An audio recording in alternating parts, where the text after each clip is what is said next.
Ahriman, has been active since the mid-15th century and is growing ever stronger until eventually an actual incarnation of Ahriman will occur within Western humanity. Now, it is intrinsic to such things that they are long prepared beforehand. Just as Lucifer once appeared in human form in China, and Christ Jesus appeared in human form in the Near East, so Ahrimanic powers are preparing human evolution in a way that will allow humanity to succumb to Ahriman when he eventually appears in human form in Western civilization, which will scarcely any longer be civilization as we know it. There is no use entertaining illusions about such things. Ahriman will appear in human form. All that will matter is the degree to which he finds humankind prepared for his arrival. Whether his preparations will enable him to enlist all humanity, all civilization as we know it, to follow his dictates, or whether he will find a humanity that can offer him resistance. Illusions are of no help here. Nowadays, people try to evade the truth, and one cannot present it to them plain and unvarnished, because they would mock and ridicule such ideas. But nor can one present such things to them as I tried to do now in the form of the threefold social organism. The majority of them, at least, do not wish to hear about this either. In fact, this refusal to countenance such things is one of the means that Ahrimanic powers can employ to ensure that when Ahriman appears in human form, he will have the greatest possible number of adherents on earth. This refusal to engage with the most important truths will pave the way for Ahriman to thrive in his incarnation. You see, in seeking the right stance toward what will unfold in human evolution through Ahriman, nothing will help except an open-minded perception of the powers which Ahriman employs to act upon us, as well as the powers that can arm humanity against the temptations and ensnarements of Ahrimanic powers. Today, therefore, let us cast a look, at least from various perspectives, on the kinds of things that would consolidate people's adherence to Ahriman, and which now especially the Ahrimanic powers are sending down from supersensible worlds, sending also through human sensibilities, in order to secure as great a following as possible, in order to find the right stance toward the incarnation of Ahriman in the near future. We are obliged to establish this free life of spirit. But nowadays there is still a strong tendency to conceal the realities we spoke of yesterday. The great majority of people conceal these things since they do not wish to contemplate the truth, the reality in things, preferring to delude themselves with words that are divorced from realities. Sometimes this endeavor to avoid approaching realities at all costs is one we might call honest and well-meaning. I wished only to show that there is a yearning within people to move forward, but that they are still slumbering and do not see how powers are at work that suppress this longing. And then there is usually a lack of courage to really express this yearning outwardly, to bring it to the surface. But consider what the effect might be of insight, say, into Ahriman's forthcoming human incarnation, and of how he is preparing this through things I described today and yesterday. We need to gain objective awareness of such matters so that we can adopt the right stance to everything occurring around us as preparation for the incarnation of Ahriman in the future. Yes, we have to shed a good deal of our subjective inclinations, a good deal of what we feel naturally drawn to, which we consider to be pious or clever. Of primary importance today is for us to develop an all-round sense of the truth, and for this, courage is required. That is what I wished to say to you today, so that you can realize that what we are trying to achieve within humanity does not have much deeper roots than merely subjective inclinations or prejudice. It is read from the signs of the times as something that must be undertaken. It has been a relatively long time since we met together here, and I was very concerned today to say what I now have. I hope that we will have a further opportunity to speak about such things again in the not too distant future. I am not referring to any particular instance of this, but in our whole cultural environment there is something sleepy about the very impulses that are sprouting everywhere from people's heads. Two things need to be engraved in one's soul today like golden rules. Never has there been such a need as in our fifth post-Atlantean epoch for people to make an increasing effort, which I do not doubt that they can succeed in doing, to achieve what is of such particular value: understanding spiritual scientific knowledge. It is true that spiritual scientific knowledge has to be sought through clairvoyant insight into the spiritual world. That is a necessity. It goes without saying that there must be clairvoyance to research into the spiritual world, that there must be those who strive for spiritual knowledge.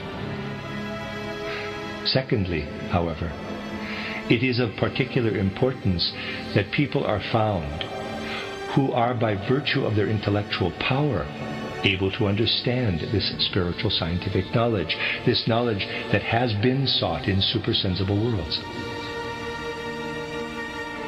The rational grasp of spiritual science is vitally necessary today, for it is the means whereby the opposing cultural forces are overcome. Man's intellect today is so vast that the whole of spiritual science can be understood where there is a will. Moreover, cultivating an understanding of this nature is a matter of universal cultural interest and not an egotistical affair. But something else is also necessary. Much still needs to be wrested from another spirit. We need not merely cleverness with which to gain a real insight into spiritual knowledge, but we need above all, and with the greatest urgency, the words are barely adequate, qualities of liveliness, enthusiasm, fire, and warmth in those human souls who are the recipients of these spiritual gifts. We need people who can demonstrate the reality of these spiritual riches with the whole of their souls. It is in the realm of the inner life that this knowledge must be wrested from the Luciferic powers, which are now so active in the world. There is a beautiful vista. It is the picture of someone who, in calm clarity, but with an inner fire and enthusiasm, because it is for him a necessity, is able to engender an inner warmth for this spiritual knowledge. But there is another picture, that of someone who tries to lull himself to sleep by means of this spiritual knowledge, to become dreamy and imbued with warmth, to expand into the forces of the universe and unite his soul with the divine all. These are contrasts that can easily be observed at the present time, contrasts which it is necessary to observe. For it will not be easy to incorporate what we receive from the Spirit into human culture. And yet this must be done. Human culture needs it. People will not only have to learn to think very differently, they will also have to feel and experience things in a different way. The institutions and ideas, especially the social ideas people have today, are abstract and crude. They are clumsy in the face of the complexities that are lying ahead. And because people are not able to have ideas or concepts about the true nature of things, they are sliding more and more deeply into chaos. The events of the war make this quite clear. Chaos is arising because reality has changed. Reality is becoming fuller and richer than anything people are able to think of or create in their heads. And we shall have to be clear in our minds that we are faced with a choice: to go on beating each other to a pulp, shooting at one another in the way we do now, because we do not know how to bring order into the world, or start to develop concepts and ideas to match the complexity of the situation. A spiritual movement must exist where people seek to develop concepts which meet the real situation. There will be vast numbers of people in future who want to stick to the rumblings of the past. Today they are still in the minority. Their concepts, ideas, and actions will be based on the outside world around them, and on the fact that their bodies are being filled with the Ahrimanic spirit which wants them to form such ideas.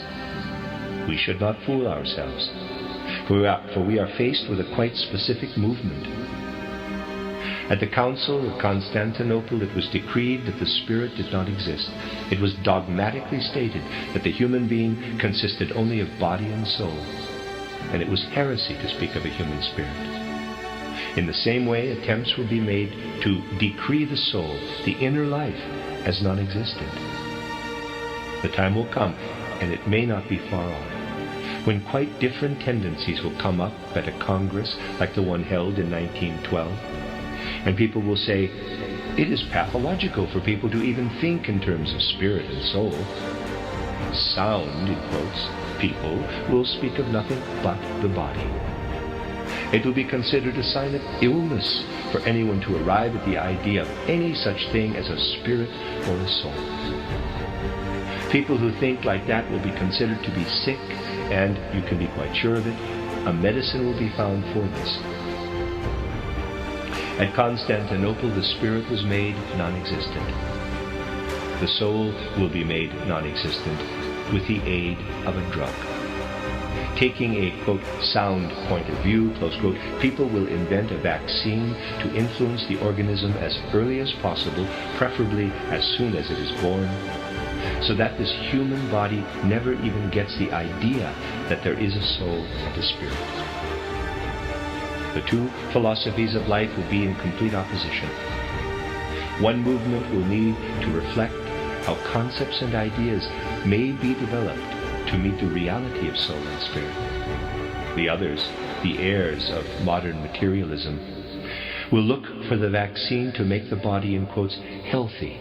That is, makes its constitution such that this body no longer talks of such rubbish as soul and spirit, but takes a sound view of the forces which live in engines and in chemistry, and that planets and suns arise from nebula in the cosmos. Materialistic physicians will be asked to drive the souls out of humanity. People who think that playful ideas will help them to look ahead to the future are very much mistaken. We need serious, profound ideas to look ahead to the future. Anthroposophy is not a game, not just a theory. It is a task that must be faced for the sake of human evolution.